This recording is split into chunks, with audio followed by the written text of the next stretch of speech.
Well, Canadians seem to have waited until the last minute to do their holiday shopping. StatsCan's latest retail sales data shows shoppers pulled back spending in November, only to splurge in December. So what can it tell us about the health of the Canadian consumer and how they are managing under the weight of interest rates? Let's bring in Derek Holt, Vice President and Head of Capital Markets Economics at Scotiabank. Derek, thanks so much for joining us this afternoon.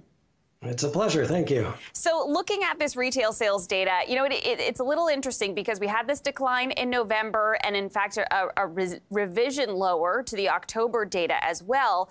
But in the early estimates from StatsCan for December, it looks that the strongest month since last spring, I believe, for retail sales. So how do you make sense of it?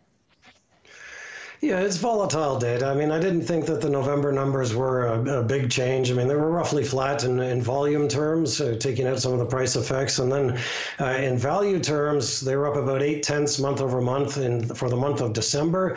Given what we know about CPI, that suggests there was a small gain in the volume of sales. But for the overall quarter as a whole, we rebounded pretty sharply. We saw retail sales volumes up by over 4% at a quarter-over-quarter annualized growth rate pace. And that's the strongest growth in retail sales volumes that this country posted since the first quarter of last year. So the consumer's not dead yet. Yeah, well, I mean, that's really interesting, too, and perhaps from the Bank of Canada's perspective in particular, because when this data came out, when it crossed the wire, and I saw the decline for November and the October data, I thought, oh, OK, well, maybe there's a little bit of relief coming here in terms of the inflation data, because we did get that hotter than expected print earlier this week. But then the December data kind of turns that on its head. Yeah, it's tricky. I mean, the Bank of Canada has a really tough job here, parsing through a lot of the volatile data. It's up 1 minute, down the next minute, and so we have to read through the tea leaves here. But I think going into next week with the full Bank of Canada meeting, they release all their updated forecasts, hold a whole press conference. The general tone of it is going to be, cool your jets, markets. We're not moving towards rate cuts anytime soon.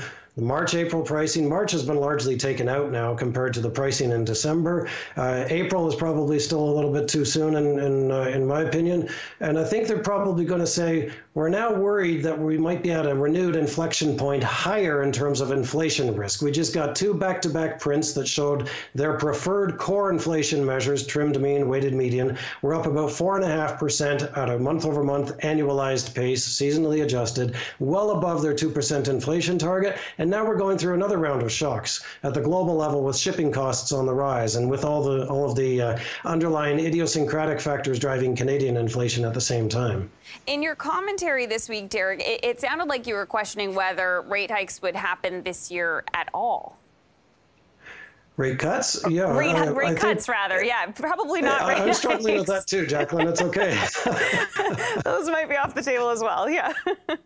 Yeah, they might be. Well, maybe not. But it's, who knows? On balance, I think the Bank of Canada is going to probably have less reliance upon its models and what its staff are forecasting for inflation, because they got scorched at the governing council level believing those models during the pandemic that said that inflation wouldn't be a threat. And so now I think they want to see a protracted period of time in which inflation is really, really low and on target and proving like it's going to be sustainable before they pull the trigger and start to ease. And we just don't see that in the numbers just yet. I mean, again, the key is their preferred measures of core inflation that exclude wonky categories like mortgage interest cost, for example. The trimmed mean weighted median up 4.5% month over month at an annualized pace for the last 2 months. Reversing the earlier softness, that's a renewed warning sign to the Bank of Canada that they cannot let up just yet.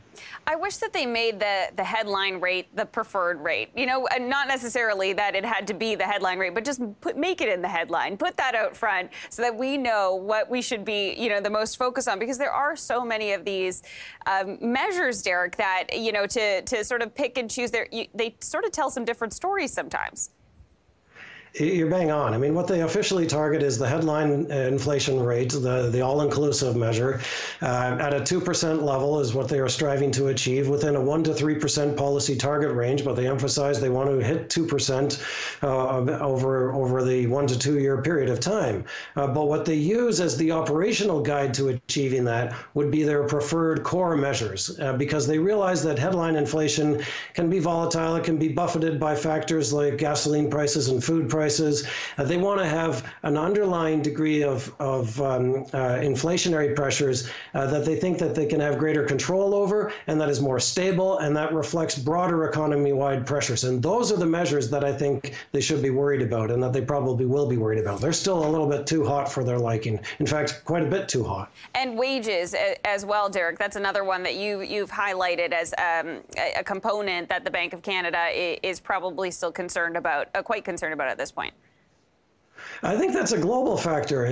We see the same thing in Australia, New Zealand, the Eurozone, the United Kingdom. Wage growth has picked up again in the United States. In Canada, it's off the charts, and it's particularly off the charts because wage growth through collective bargaining is cementing wage gains way above the Bank of Canada's 2% inflation target for the next 3 to 4 years in the average contract of these agreements that govern about 1/3 of the workforce in Canada.